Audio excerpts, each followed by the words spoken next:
Dès son premier jour de travail, le jeune homme est mal à l'aise. Son patron lui demande d'utiliser la clé à choc pour démonter un pneu. Et la douille finit par exploser net. Or, il est vraiment difficile de trouver des pièces de rechange sur place. Pour éviter les reproches de son patron, il n'a d'autre choix que de demander de l'aide au maître artisan. Le maître artisan jette un coup d'œil et lui dit qu'il a de la chance. Il a justement un morceau de fer rond qui traîne par là. Et il peut s'en servir pour lui en fabriquer une nouvelle à la main. Au début, le jeune homme est sceptique. Mais après quelques manipulations du maître artisan, le résultat est bel et bien solide et résistant. Le résultat final est vraiment impressionnant. Alors, comment s'y est-il pris?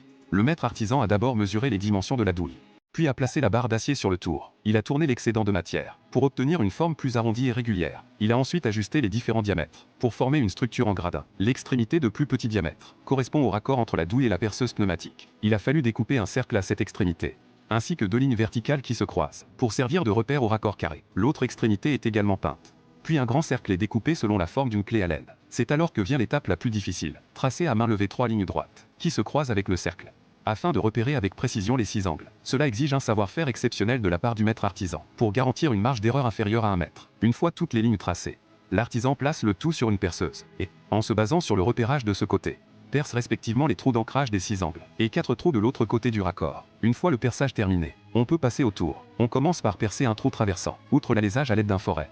Il faut également tourner jusqu'à la position des trous d'ancrage. L'artisan apporte un soin tout particulier à cette étape, car un seul faux pas et le matériau serait bon pour la poubelle. Il ne reste plus qu'une dernière étape avant le produit fini.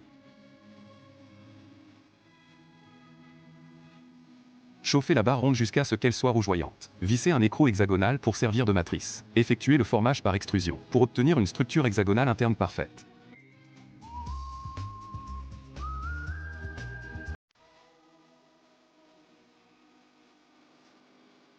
À l'autre extrémité, utilisez une barre carrée comme matrice, et procédez de la même manière, pour former la structure de raccordement. En l'absence d'équipement professionnel, les dimensions initialement précises sont facilement obtenues par l'artisan à coups de marteau.